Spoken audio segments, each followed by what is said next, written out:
All right, let's get things underway. Hello and welcome to the National Road Safety Partnership Program webinar, Driving This on Sleepiness. We're actually just seeing out at the moment with everyone to see how you're sitting today. So this is provided by Claire. Before I move on and get our cover slide in, do you want to just quickly touch on this again, Claire? Yeah, so this is just a way that we rate sleepiness, and this scale is important because we know that it's associated to adverse driving events. So what is great to see is lots of people are alert this morning, and what we'd expect to see for those calling in from Australia, given the time of day. But for the person, which I think is Caitlin, who is sleepy but no effort to keep awake. So if you have a score of 6 and above, so that's some signs of sleepiness and above, the chances of having an adverse driving event in the next kind of hour, 2 hours is 2.5 times greater. So anybody who gets behind the wheel of a car, have a think about this scale. And if you're some signs of sleepiness or above, it's perhaps an indication not to drive. So Caitlin, don't drive today. Yeah, good thing I don't drive much anyway, so that's good to hear. Awesome, let's dive on in. So, as I mentioned, we have a fantastic webinar ahead today. We're going to have to move through a lot of content, and we want to really draw you all in. So, for those of you who don't know, my name is Jerome Carslake. I'm the director of the NRSPP and its many activities. To find out more, please check out our website, reach for our newsletter, and we're proudly delivered and worked through Monash University, and that's why I have these amazing people with me today. Today's session will be recorded. It's going to go for around 60 minutes. If it does run over a little bit, I do apologise. It all depends on questions and interactions coming through. So we have several question points as we're going along. It will be recorded, and an email will be following up 24 hours from this with a link to the website and the PDF from today. So as I mentioned, we want to make this as interactive as possible. We love hearing from you guys. We're actually using 2 forms of interaction. What we're going to do is we'll have basically chuck questions in through our Zoom so we can track them as they're going along. And we're also going to be experimenting using Menti as well. So we've got a few different sort of polls that we're going to be working through. So if you haven't gone through already, please have your mobile phones or another tab and enter the code in at the top there, and you'll be able to go through and add and answer through. So that it'll pop up as we move through as well. Any questions at all, I'll also chuck in the chat box as we move forward. So if there's any problems, just refresh.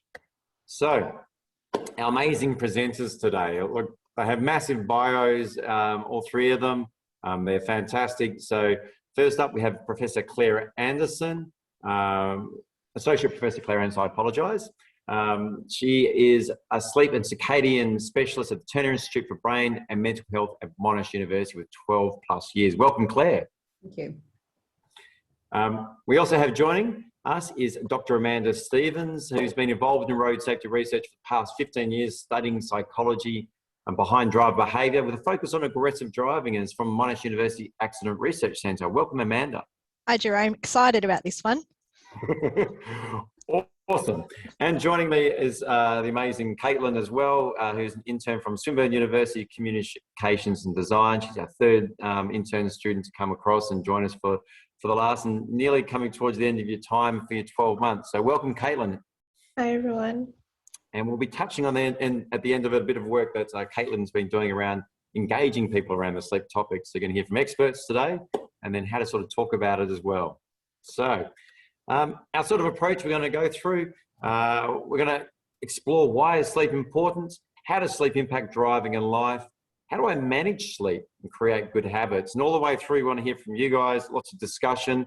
We're also going to give a bit of a prelude of some national research that Budget Directors actually done, we'll be releasing tomorrow, and we'll sort of discuss that as a group. I'm keen to hear your thoughts and also to see how you guys compare to how the data is sitting. And at the end of it, we're going to close out and touch on a great campaign that Caitlin's been drawing on, the collaborative run with My Eyes Closed, on how to engage your workforce around tiredness and sleep. So enough from me. Claire, over to you. Great, thanks, Jerome. So I don't want to spend too much time on talking why sleep is important, because I think most of us will have had a night without sleep and understand how it makes us feel and perform the next day. But sleep is absolutely essential for physical health, for brain health, for cognitive health, and allows the body and brain to rest, recharge, recuperate. when we look at a slide like this, it looks fairly busy, and that's because sleep is involved in so many different functions in the body. It's almost easier to have a slide saying, what is sleep not important for?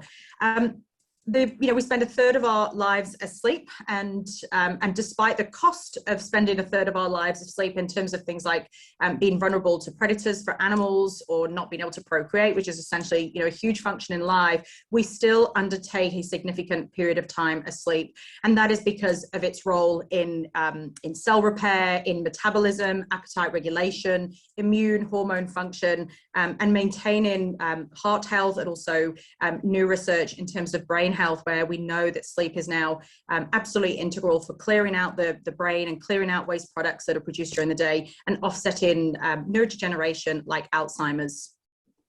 From a brain perspective, we know that lost sleep has a huge impact on performance. Obviously, we feel sleepy when we haven't had sufficient sleep, but this is really just one of the symptoms. But in terms of our behavior, it affects our reaction time. We become slower to respond. It affects how we consolidate memory. We know that sleep is absolutely critical for executive functions, and these are our higher order cognitive functions that enable us to plan and make decisions and communicate. And obviously, sleep is really important for mood regulation and mental health. So it's not surprising then that we know that sleep is implicated in a number of kind of the big 21st century health problems, everything from cardiovascular disease, type 2 diabetes, dementia, and the list goes on. So I'm going to take over to the next slide, please, Jerome. Certainly. I must admit, so you hear that, and I think it's so important, and after just looking at this next slide, the cost, it's so important, but we just seem to park sleep from what I'm hearing there. Yeah, I think people see sleep in the short term. So if we don't get a good night tonight, people don't realize the cost of a single night of sleep, and then that behavior just kind of continues. Obviously, we've got very busy lives, social lives and working lives and family lives. And so often there is only one thing that can give. We still have to do the food shop. We still have to put in, what would not be nice of an 8-hour day, but many of us are doing much more than that. And so the only thing really we can drop is sleep. And the problem is it's, there's a huge impact on long-term health. Yeah. So this is the findings of a Deloitte report, which was commissioned by the Sleep Health Foundation in Australia. And it basically said, well, what is the cost of lost sleep if sleep is really important? If we, let's look at whether people in Australia are getting insufficient sleep, and what is the cost of that insufficient sleep. And I guess for a sleep scientist like me, we were not surprised at the results, but we were surprised at the magnitude of these results. So what they found was that 4 in 10 Australians report insufficient sleep, and the majority of these individuals are getting insufficient sleep because of work and life factors.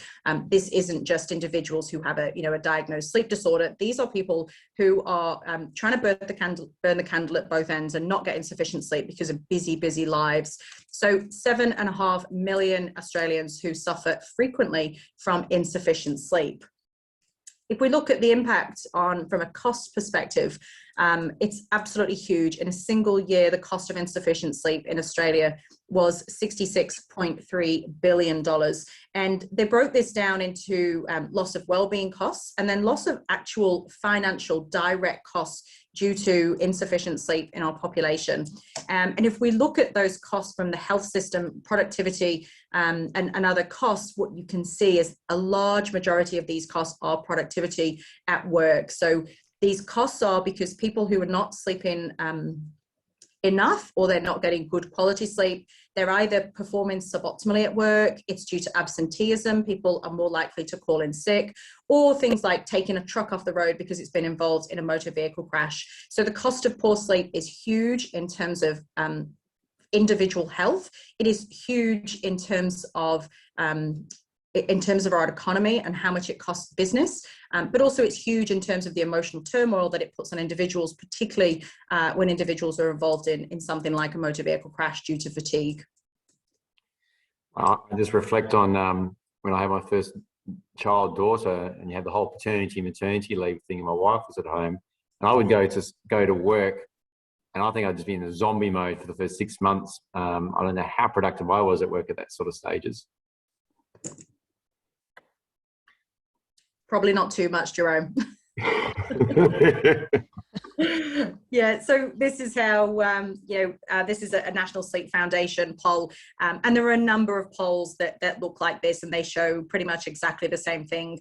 The realities of poor sleep when people are at work, whether it is because there's a new baby at home. I've often heard people say when they've had a new puppy at home that it leads to sleep loss, but lots of different reasons why people don't get sufficient sleep. But in the past month, just under 20% of individuals miss work because they felt too sleepy.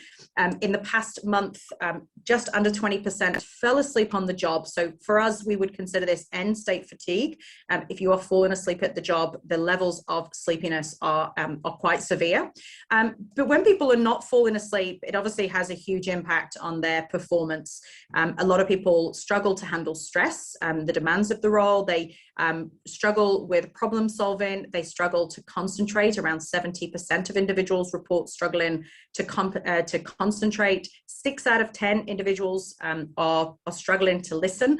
We think about this in our workplace, but we also think about this in relation to children at school, and particularly older children, 14 and up, with concentration, listening, problem solving.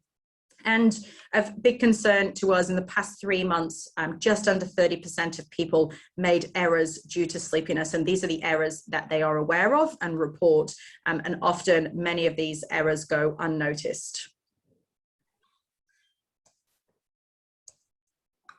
Well, I thought here, we're going to look at now and just sort of touch on a little bit, what are some of the common myths that sort of pop out? What are, and put this out to the audience as well. I'd love to hear what your thoughts are. But look, these are two sort of topics which popped up, and I thought, look, we'll kick off. Amanda, what's your sort of thoughts around some of the myths that sit out there? Do you know, I absolutely loved the amongst all mammals, humans are the only ones that voluntarily delay sleep, because I can see it in my 4-year-old. Like, he's so tired, but he just puts off going to sleep. So we just have this instinctive, it's just instinct to try not to sleep. So when I saw that myth, that really resonated with me. It's something we all do, and we do it from a really young age as well. All right, well, let's see what sort of questions are coming through. So we've got one here that's popped in around sleep myths. Does a big night's sleep make up for a bad one? So what's your thoughts on that, Claire? Oh, so actually the evidence around recovery sleep is probably not as good as it should be. We do know that there is some recovery that occurs after a big night of sleep, but we also know that one night of sleep is probably insufficient for when you have several nights of bad sleep. So I often say, you know, if you're feeling good during the day, if you don't feel sleepy and you feel like you've had good recovery sleep, it's probably an indication that you have, but it shouldn't be something that you rely on. If you have had consecutive nights of poor sleep, then one night may not be enough, and be guided by how you feel. I like this one here. I think there's a bit of a theme popping through, because it comes through. A lot of people say, look, I'm different. People love thinking I'm different. Some people need heaps of sleep, less than others need less. Is that true? Yeah, so there are huge individual differences in sleep need, and particularly in response to sleep loss. I also get this question. I hear people say, oh, I'm okay on 4 to 5 hours of sleep. And I'm very skeptical when people say that to me, because often people lose their frame of reference. When they get 5 hours, they think they're okay, but the likelihood is they're probably not. So some people do need less sleep than others. But those extremes, the 5 hours, once you get below 5 hours, then we know that is insufficient for performance. It's insufficient for road safety. I can second that as well. I've got an auntie who lives in Singapore, and she often says that she doesn't need much sleep. She's very much a night owl. She'll stay up till 1 o'clock in the morning, and then she'll wake up at like 5, 6 a.m. and she'll just go, yeah, I'm fine. I don't need sleep. And the next thing we know, she's collapsed on the couch, sleeping 3 hours during the day. So we know it goes somewhere. And what about biology? Men need 6 hours, women need 7. Does biology matter? This is kind of a myth, but there is some science now looking at sex differences in sleep. So this used to be, a common saying, 6 for a man, 7 for a woman, which is probably based in times that we don't want to go back to. But actually, from a biological perspective, there are sex differences in certainly in response to sleep loss, and therefore sleep needs difficult. We actually don't have a good handle on how much sleep somebody needs. So basically what we do is we deprive these poor people and we look at the response. And there is a response in men and women, but there's also a response that is different within women. Women respond very differently in the follicular phase relative to the luteal phase in the menstrual cycle. So not all women are the same either. So there is some science behind this, but it's not as simple as men need less, women need more. What about shift work affecting your health long term?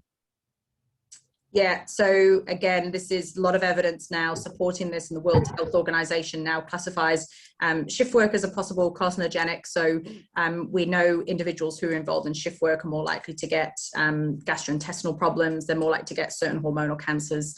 Obviously, the biggest risk to a shift worker is accident risk.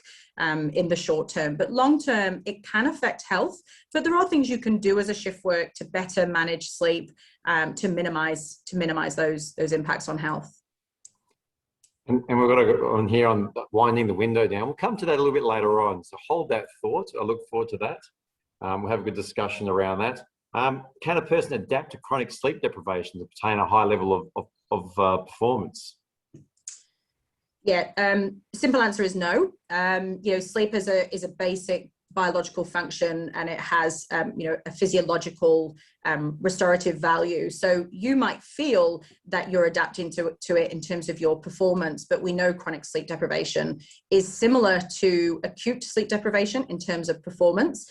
And what we suspect is that when individuals are exposed to multiple nights of chronic sleep restriction, their ability to introspect and to answer that question, how sleepy do I feel, is impacted because they think they've adapted, but the reality is they probably haven't. Cool. I'll take one more. Let's have a look. Any other ones jump out at you guys? I like the you're not meant to wake up every time you turn over question. I'm throwing that to Claire. I was going to say, it's a difficult one and throws it to me. We wake up lots and lots during the night. So if I bring an individual into the laboratory and we look at their sleep, they often wake up, have a bit of a look around, and they go back to sleep again.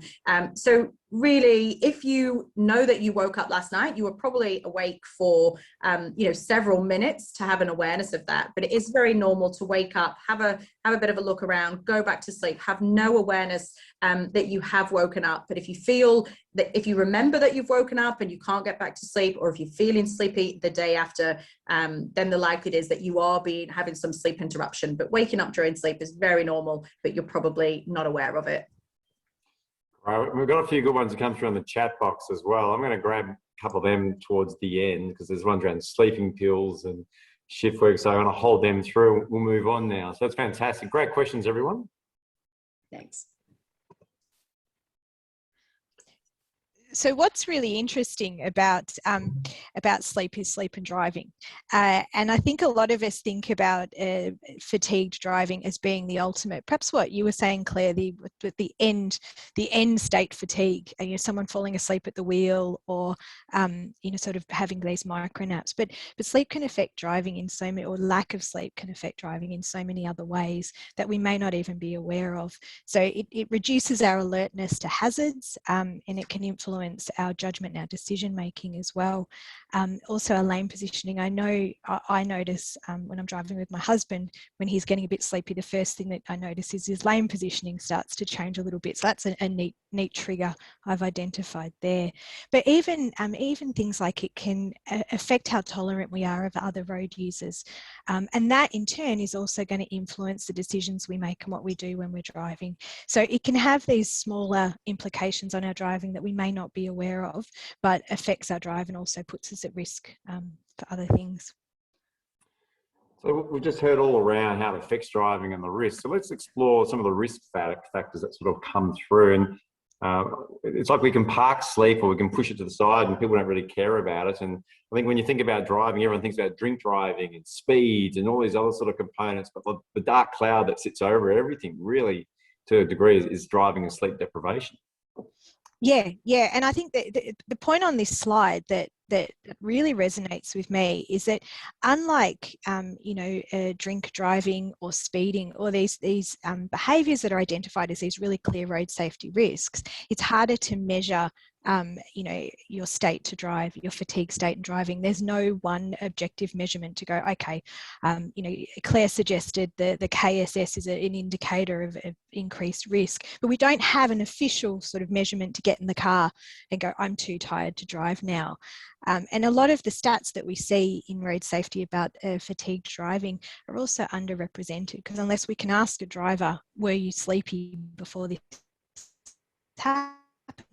A lot of the times we rely on proxy crashes to determine whether it's a fatigue related crash too. So I think some of the stats up here are really, really interesting to note.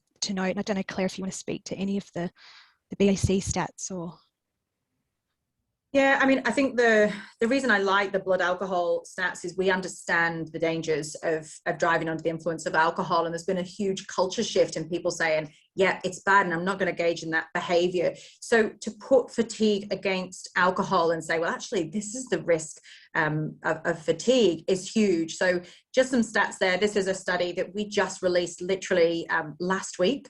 This is a dose response study of crash risk, and relative to 8 hours, you can see the increase in crash risk from 5 hours of sleep, 3 and no sleep.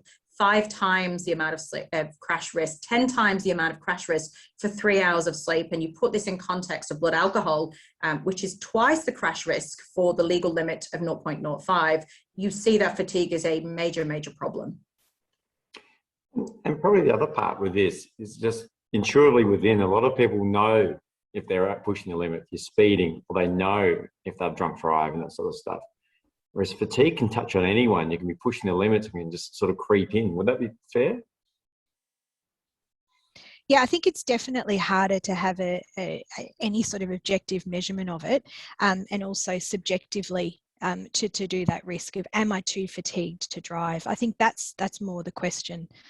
What level of fatigue, what level of alertness do I need to drive? And that's really hard, I think, to know sometimes. Yeah. And I think when we ask people, they might say, yes, I feel sleepy, but then they say, but I'm safe to drive. And so it's not so much how sleepy they feel, it's the decision to drive. It's the decision of whether they're safe or not. And that's where the problem happens. And you touched on this a little bit earlier, Amanda, you're talking around this, that people have fatigue triggers and you begin to learn your sort of signs. So necessarily getting the heavy eyelids and beginning to feel tired. And is that too late? Are there other ways we can pick it up? Oh, yeah, I think, well, it's being aware of your triggers as well. I mean, some of us may not be aware of them. I feel I'm more aware of others' fatigue triggers than my fatigue triggers, because I guess we're constantly going back through in our head, I'm okay, I'm safe to wind the window down, I'll be okay. So yeah, being aware of those and how it's impacting your driving and whether you need to pull over or do something, I think is really important. But the first step is to sort of understand what they are. Yeah, I think you make an interesting point, Amanda, about the passenger and saying, I see fatigue in other drivers and I don't see it in myself. I don't think we kind of tap into that enough. So with alcohol, again, if you see somebody and they're clearly drunk, you would never get in a car with them. But how many people truly ask themselves, is this driver safe to be driving me? It's 4 o'clock in the morning. We've all been out all night. I've got a designated driver. Therefore, it's okay. I'm safe because they've not been drinking. And so I don't think people are thinking, can I get into the car with this driver because of fatigue? That's probably, and especially if that's the skipper. And you might have had a few drinks and you're thinking you're relying on that person to get you home. Yeah. But and that's a fair question. I wonder how many people ever ask that from that angle. So going through different sort of people, just putting it out there, do people have ideas of what their triggers are at all? Like my personal trigger that I have is I begin getting cranky. I know that as a league and I can feel that. I begin getting more agitated, more aggressive. What's yours, Amanda? You're mentioning about your husband having an interesting... Oh, yeah, I can tell you about my husband's triggers. I have none myself. But I do notice, for me, I get a bit agitated as well. And I start to, it's very much a lack of tolerance. And I might turn the music up a little bit louder. So I'm trying to sort of wake myself up a bit. I know my husband will start rubbing his head and the lame positioning goes. And it's interesting because often I'll say, do you want me to drive?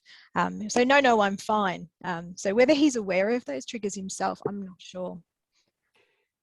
I think on that, I remember with some of the fatigue monitoring technology out there now, we're talking to some of the heavy vehicle companies, their drivers have begun to learn what their triggers are before they begin, and they begin looking for when truck stops over and they can pull over. One truck driver, his left leg starts bouncing and twitching.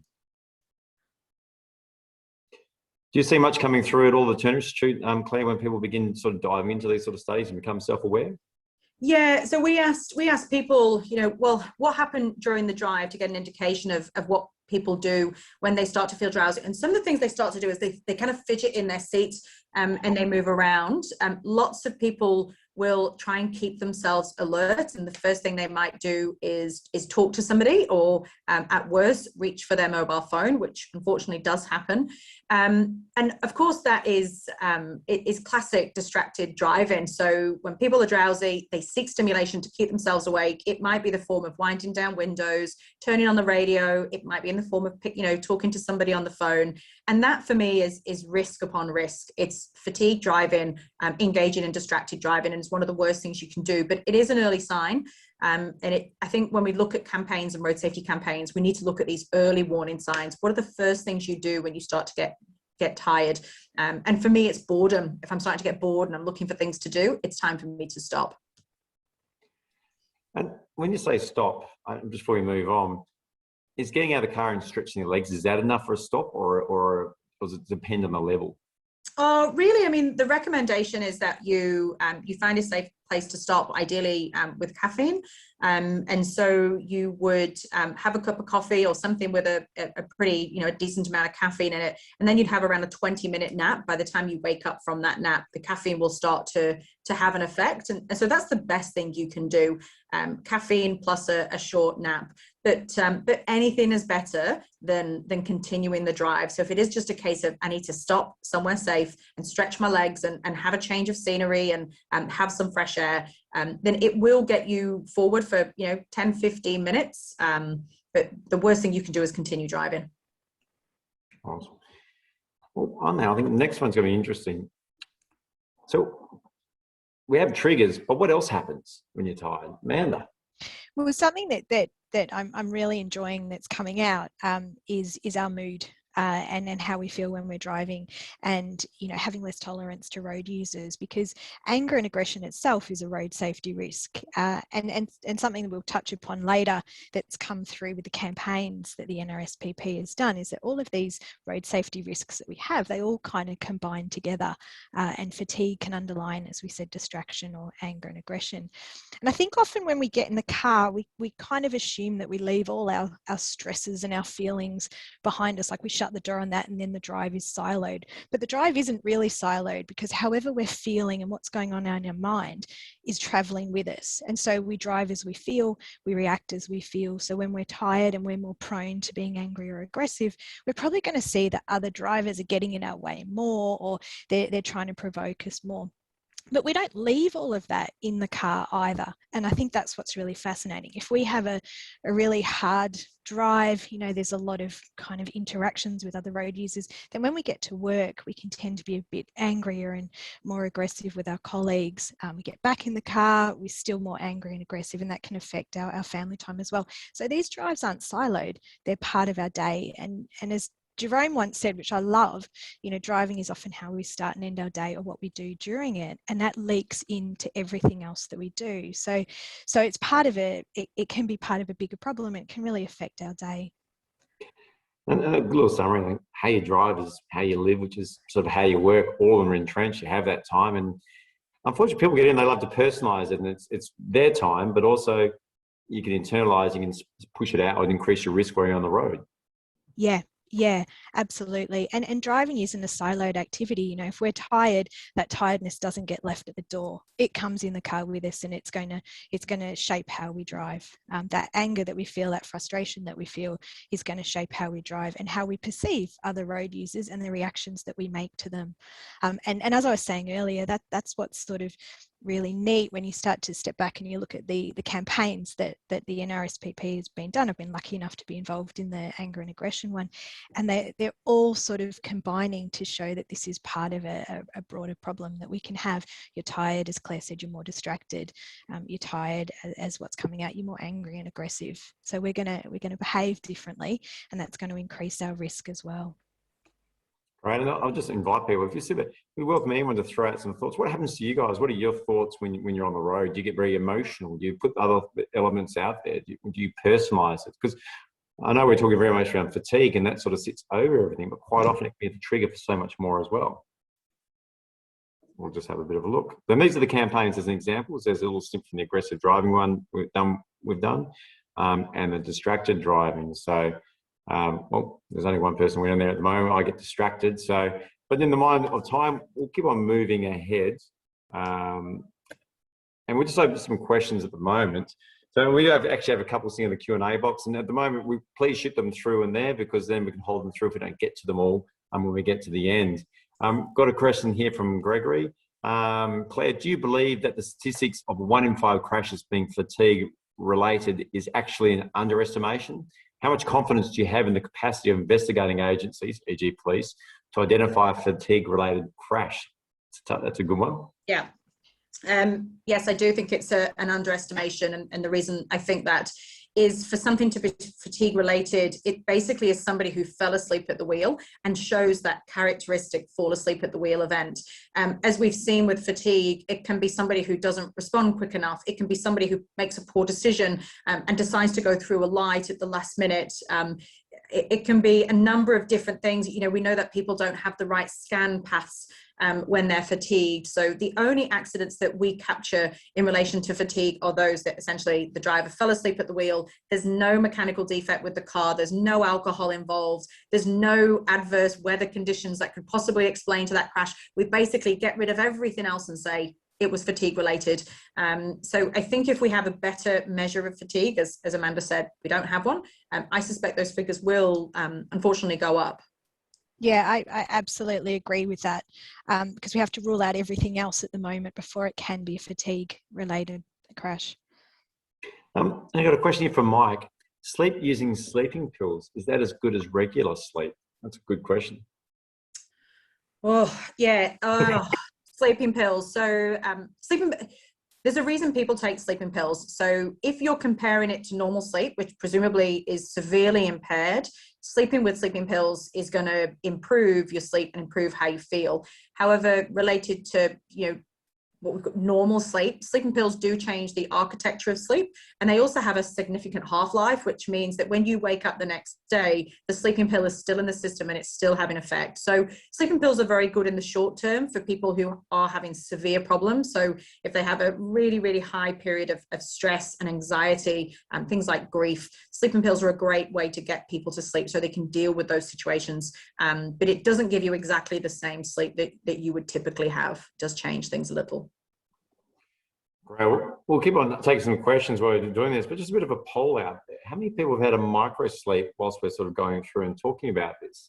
And there's a point here from Ron saying, I used to ride to work and found after a long day at work, riding home would significantly wake me up.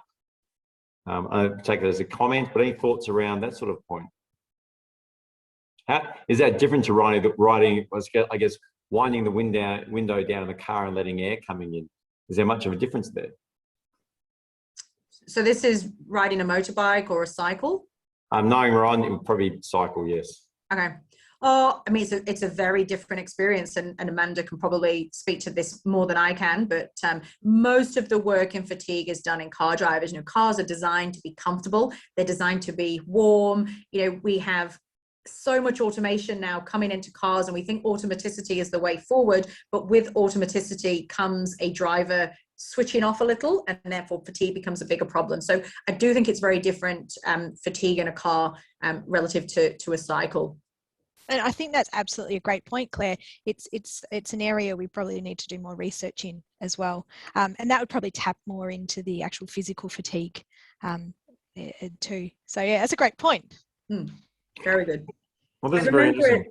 There was actually a campaign in the UK some times ago, and it was about cars, and it basically said they're becoming beds on wheels. As they get more and more comfortable. Yeah. This is very interesting. We've got half and half on microsleep sitting here. I'm finding this quite fascinating. So from a microsleep point of view, look, one of the people had, yes, I know I've had 3. I think one of them actually fell asleep driving the wheel when I was driving my parents' harvester. I remember it was about 5 minutes. I woke up and had to drive back. Luckily, it was a big paddock at about 11 p.m. at night. But and I was very lucky in that sort of environment. Is this sort of common, what you see, Claire? Yeah, common and concerning. So, you know, just like I said earlier, where people wake up during the night and you don't have a very good memory for waking up, you also don't have a very good memory for when you've been asleep. So when we ask the question, have you ever experienced a microsleep? People are actually very poor at answering that question. So if they said no, it may be that they just didn't remember it. This is a 3 to 15 second period of time that your brain has gone in a sleep state. For those people who answered yes, it's pretty severe that they have said that, yes, I've had a microsleep, and it was probably associated with a swerve across the road or a corrective action. And it suggests to me that that microsleep was probably, you know, a little bit more severe than a single 3 to 15 second event, and was probably a full fall asleep event. Okay, yes. So one other question now from everyone: what is the most amount of time that you have driven without taking a break? I'm really intrigued, and you'll see where we're going with this in a tick. But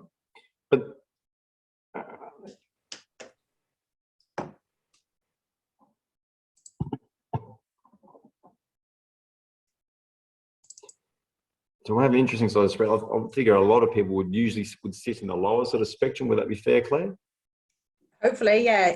If our campaigns are doing the right thing, then hopefully most people sit at 2 hours.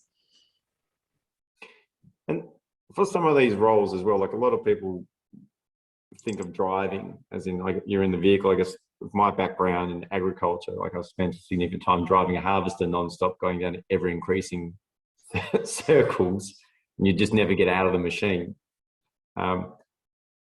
And that would, in some sense, would create, I guess, a degree of overconfidence of how far I could drive when I get into a light vehicle as well. Did you see that often at all? For me, sorry?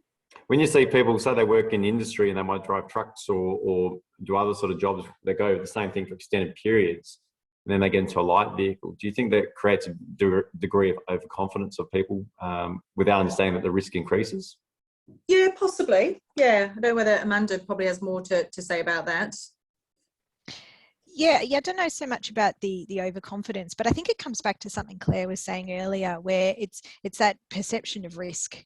So you might know you're tired, but you're sort of weighing up do I pull over now? I'm just down the road. And I know we've looked at, when we've done sort of crash investigations, sort of looking at crashes and seeing causes of crashes or contributing factors to it. Often when there's fatigue related, the crashes occurred quite close to the end destination.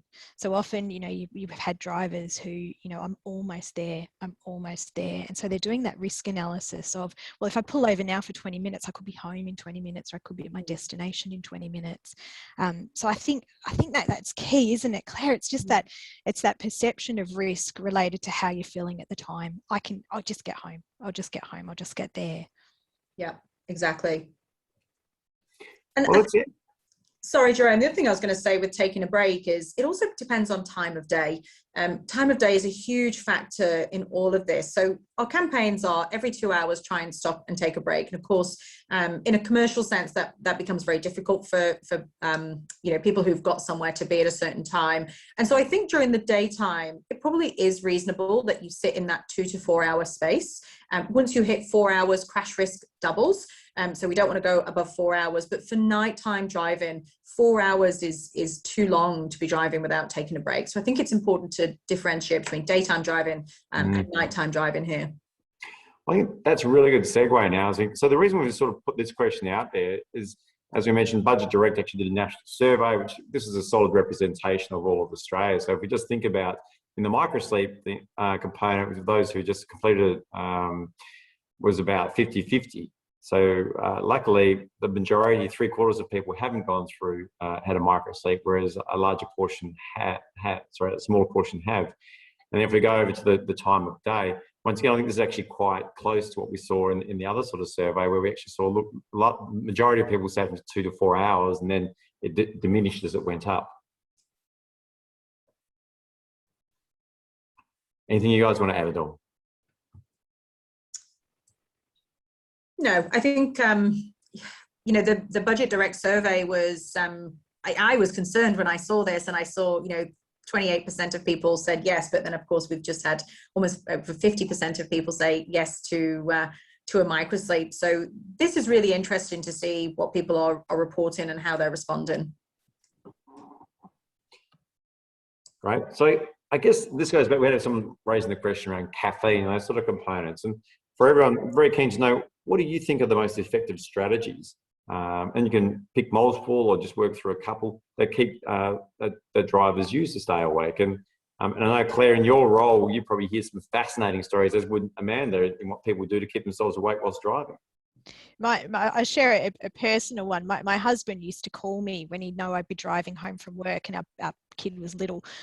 So he'd call me on the phone. So he'd be talking to me while I was driving, but we had nothing to say. So I'd just be driving home in silence, which was a lot worse than listening to the radio or trying to do anything else. Yeah. Two I've heard and always stick with me in my work. So one is a lady who would drive, she was a shift worker, and when she drove back, she had her hair in a ponytail, and she would put it in the sunroof, and when her head nodded, it would pull her hair, and she felt that was an effective strategy. And another person had a drawing pin in a elastic band around their wrist, and that would keep them awake. And if it didn't, they would give it a bit of a twang. So I've heard some pretty good stories. It's safe to say that neither of those are probably effective. Nor is a phone call where no one's saying anything. No, no. I remember when I used to drive back to the farm, I'd try and time it when I'd drive back on like the Sunday with Dr. Feelgood or something interesting on talkback, and I'd find actually quite awake when they'll be talking, and the music come on, I'd start getting tired and heavy, and I might pull over for a break or something like that. So we've got a great mix here. A lot of people saying driver, reviver, switching caffeinated drinks set up, then we sort of go down to turn up the rate. Well, let's see how this compares from the Budget Direct angle as well. Actually, that's a very strong correlation to what we saw previously. Yeah, the other one, yeah, similar. The other one we've added in as well, which you can sort of see, is how, when driving long distances in single stretch, how often do people take breaks? And it looks like a good 90% of people sit within the 2 to 4, like total 4 hours. Preference is obviously up to 2 hours. But the majority of people taking breaks quite regular. Yeah. I think when I saw these results and the previous results, it is great to see that people do understand fatigue and how to manage it in the, you know, where they can. The driver reviver stops are clearly, you know, beneficial. People are using them. They know that they're good. Drinking caffeinated beverages are great. Caffeine, again, has a long half-life, so you've got to be careful when you drink caffeine, but it's a good countermeasure for sleepiness. Switching drivers every few hours, again, these are great strategies that people are using. Talking to passengers is a tricky one, because the reality, normally if you're sleepy, the passenger is also sleepy. So sometimes it's good to look around the car, and if everybody else in the car is asleep, it's probably an indication that you should be too. So that's the other thing you can think of in relation to passengers. Winding down the window, turning up the radio, classic strategies that people do. There is research looking at these. They'll give you about 10 minutes of driving time, but that's about it. So great to get you to a safe place to start, but they're not effective strategies for fatigue and crash risk. But the results are pretty good. the other part is sometimes ego can come in as well when you don't want to wake up your friends or people in the car. It's like, I can muscle through, I can beat this. Yeah, unfortunately, yeah, and you can't. You know, fatigue doesn't discriminate; it just happens. There's no control over when you fall asleep. So you have to look for those early warning signs and take action. And I guess this is the other one. How often people feel tired? A lot of people seem to manage their fatigue perfectly, 40%. Yep. So this is not dissimilar to the Deloitte findings across Australia. 40% of people felt they had high levels of sleepiness. So that's good to see that around 40% of people don't drive when they're tired. And those who, at least a few times a year, sometimes there are events, if you're taking someone to a hospital or you've just got off a plane and you've got to drive home. Once you're getting to once a month, once a week, then this is where you would see this as a problem. It's interesting. We'll come to a question slide in a moment. Quick point from Jeff saying how most operations from a business point of view can't afford to switch drivers every few hours. They're probably just a one-up. Yeah, I mean, it's only one strategy. So it's not the strategy, switching drivers every 2 hours. And I think with fatigue, as I look at fatigue is inevitable. If you've got people driving during the night, it is absolutely inevitable. And so it's about managing the risk. Rather than getting rid of that risk. You're never going to get rid of it because we are designed to be asleep during the night. So lots of different things that you can do, and switching drivers is just one of them. And this is the last one for this sort of section. So I guess this correlates exactly what you're talking about earlier, Claire, around the time of day and when you feel most tired behind the wheel. Yeah, exactly. I mean, there are more cars on the road during the day, and so we obviously see a bump in crash during the day. But when you look at it in relation to fatigue and you take into account the number of vehicles that are on the road, obviously it's much higher during the nighttime hours. So this is what we would expect to see. Most people are on the road during the daytime, but they feel obviously most tired during the nighttime. So I'll do one question now, and then we'll sort of keep moving on. We'll take them more towards the end as well. So there's a question here. How does a job's repetition, engagement, difficulty affect sleepiness? How does job repetition, engagement, difficulty affect sleepiness? It's almost like a U-shaped curve. So if you're feeling sleepy and you have a really boring, long, monotonous task, then things fall apart quickly. Then you get like an optimal level of engagement, and then it goes the other way where things become too complicated and people can't think, they can't update strategies, they can't make decisions, they can't react quickly, and then performance starts to drop again. So there is a huge interaction between sleepiness and task engagement, and it's about finding that that perfect balance. Awesome. Sorry, we'll keep moving on, and then we'll dive into some questions. We may go a little bit over at the end, so I do apologise. So we can grab some of these great questions that have come through. Caitlin, over to you. Hi, so I'll be presenting a bit on our latest organisational safety campaign on driver sleepiness. So we were looking actually at this whole issue of driver sleepiness, tiredness, and how to mitigate the risk as well. So our latest campaign is called With My Eyes Closed, derived from that saying that we often say so often, it's so easy, I can do it with my eyes closed, which is what we often think when it comes to driving and sleepiness. So Jerome, do you want to go to the next slide? So yeah, purpose of this campaign is basically to engage and encourage people in the workforce, and not just people in the workforce as well, basically everyone, to have an awareness of driver sleepiness and also provide them with actions and constructive discussions to mitigate the dangers of the issue. So we actually have quite a large target audience, as it's mainly aimed at organizational workers, but we also wanted to make it so that anyone can relate to the campaign and anyone can find this useful. Next slide, please. So we started by comparing the current market. So we found that there are a lot of scare tactics, very bold messaging and imagery, and it's very assertive, evoking fear of don't drive sleepy or this is going to happen to you. So we decided to turn it around and create a really unique brand identity that would really stand out, something really friendly, gentle, open, and reliable, and that would have really great graphics and just hone them in and engage the audience as well. Next slide. Yep, so this is basically a snapshot of the brand identity with my eyes closed. So we have combination of gradients and vector graphics as well. Wanted to keep it simple and playful and lighthearted, and also really open and inclusive.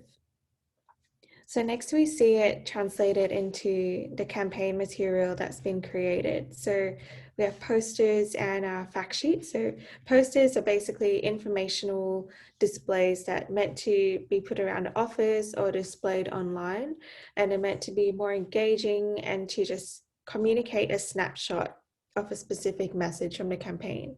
Fact sheets more detailed, so they go into like specific sections of the issue. Why is sleep important? How does it affect my driving? And we have 2 other subjects as well.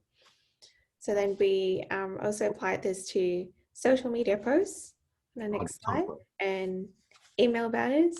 So I decided to take a bit of a playful turn with the social media posts. So we have some informational ones, as you can see at the bottom, and also ones that are a bit humorous, a bit lighthearted and funny that people can relate to, playing on the idea about what would you do with your eyes closed, what wouldn't you do with your eyes closed, and what can go wrong there. Judging by the office environment as well, everyone on Zoom, and especially the great boom of digital communications these days, we thought email banners would be a really useful way to just communicate and spread the campaign. And lastly as well, we worked with, on the next slide, Tim Roberts from Fleet Strategy. So he produces videos for our campaigns. So he's also done this one, a series of 3 videos for driver sleepiness, which takes the information from the fact sheets and puts them into an audio and visual infographic. And they're designed to just display to the organization and be really great conversation starters as well. So Tim's done a great job doing that. And lastly, we couldn't have done this without industry contribution. So we've had the combined efforts of NRSPP and Fleet Strategy in Swinburne in production and graphic design, management of the campaign.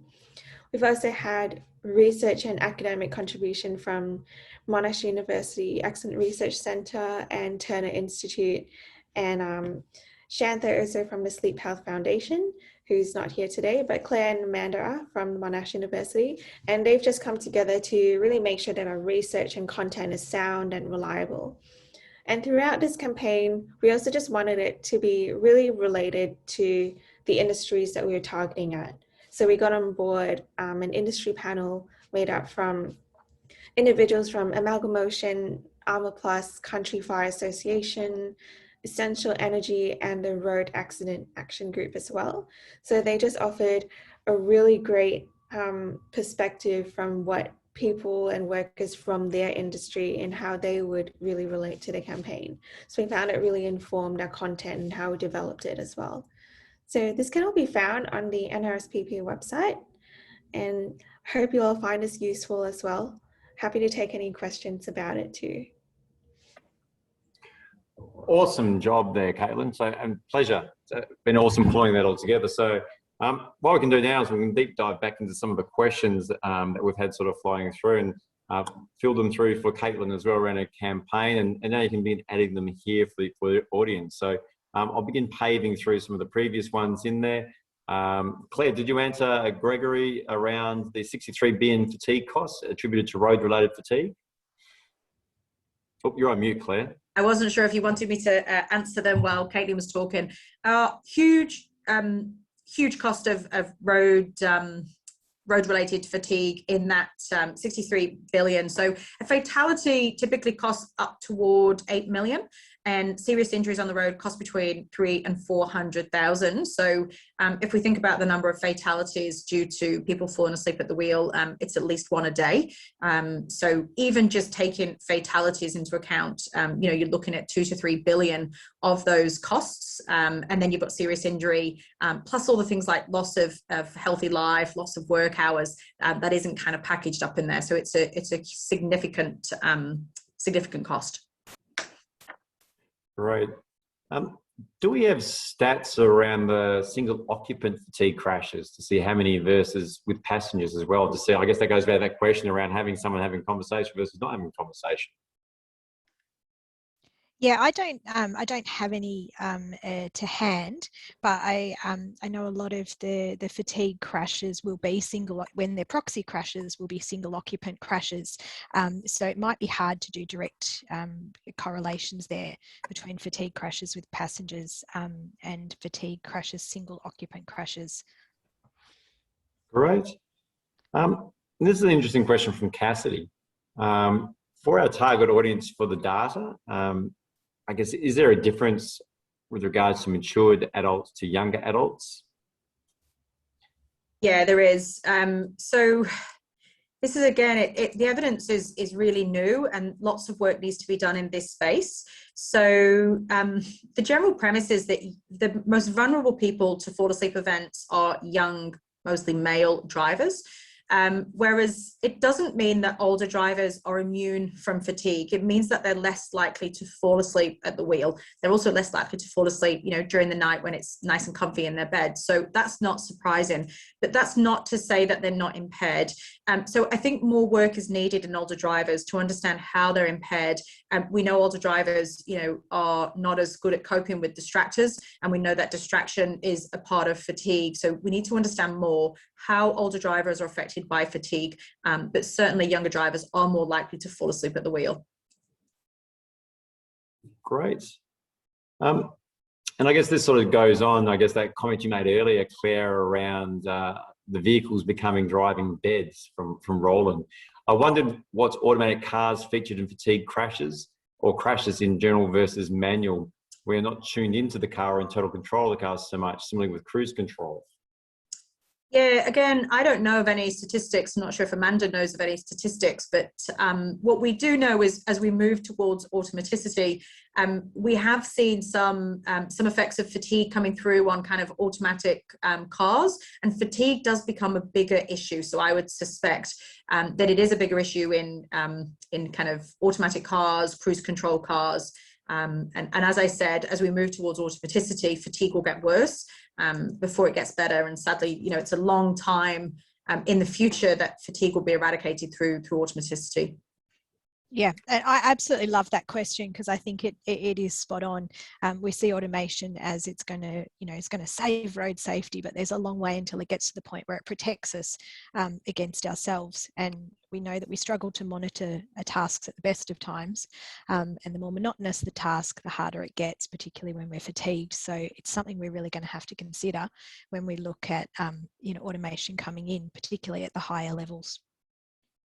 I must admit, driving, once again, going back to the agriculture and driving large machinery with the, and going for 5 kilometres in one direction, the machine drives itself and it beeps you and you turn around and go back. I tell you, it's very hard to stay awake and it does everything for you. And you've got to come in at the very end. So question here from Ron, is there any evidence of the benefit of good facilities at road stops to encourage drivers to stop?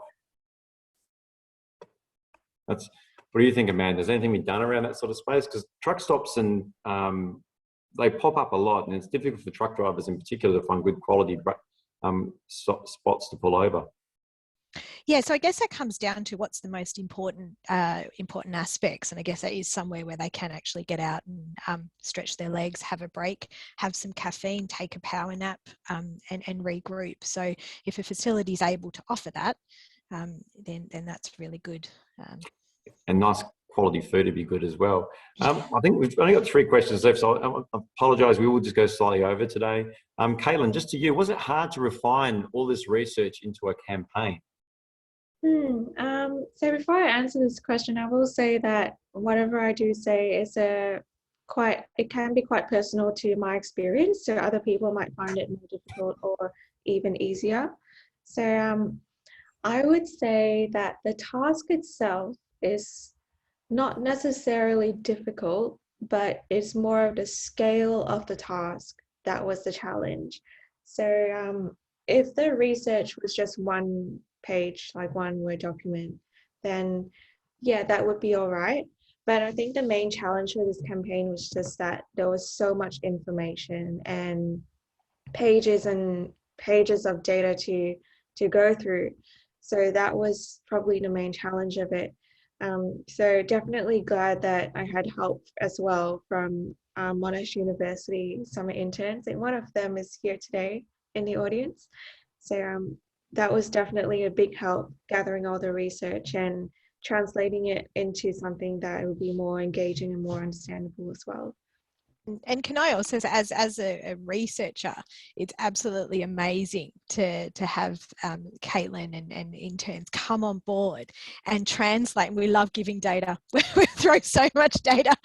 Here's the stats, here's the data, and actually have it come out as something that's really easy to understand and relatable. And I think these campaigns are just fantastic for doing that, taking such dense research and making it easy to digest. So Caitlin, I think they're awesome. Thank you, Amanda. Of course, couldn't do it without you as well. And just for that question there around who's it targeted, correct? It's employers, managers, it's for the entire organisation, because the aim being with an organisational campaign, everyone shares responsibility for road safety. You want to try and raise the understanding for everyone when they're out on the road around the risk of driving fatigue. So I've just got two more questions we'll just quickly take, and then we'll close out. So I do apologise that we're going over. During a driving role where you have a shared responsibility to drive and work when not driving, such as paramedics, has there been any information on the dual role function rather than just driving stats? Any ideas on that, Amanda or Claire? And not that I'm aware of, but it's something that we're starting to consider. You know, what people are doing when they're in the car, and particularly as we move towards automation, that's going to become more and more important to consider. What can we do? What do we think we can do? So it's definitely an area that we're starting to really look at, but I'm not aware of anything at the moment. And there's just a comment here from Roland around we should try provide road signs past targeted towns, prompting drivers to assess their driving time and how far to the next destination. I'm from Western Australia. I think that sort of stuff exists on WA roads. So I'm just interpreting that question. Is that trying to say how long to the next sort of town? Would that make life a bit easier, do you think, Claire and Amanda, if everyone knew the time between different towns to pull over? Yeah, I think so. I think, you know, a lot of these things around how sleepy I feel, how long have I been driving, it's that people don't regularly kind of check in with themselves and ask those questions. So I think anything that would do that is good. It also allows people to make a decision if, shall I stop now, you know, and what's my next stop? The UK do this. So the UK, I mean, it's a very different scenario in the UK, but the facilities on motorways are very good. You know how far the facility is at all times, and there are, you know, there's a maximum to how far it can be from one rest stop to another. As I said, it's a very different scale in terms of size, but those kind of things do work, and people can make an informed decision whether to stop. Fantastic. Well, thank you guys very much for today. So.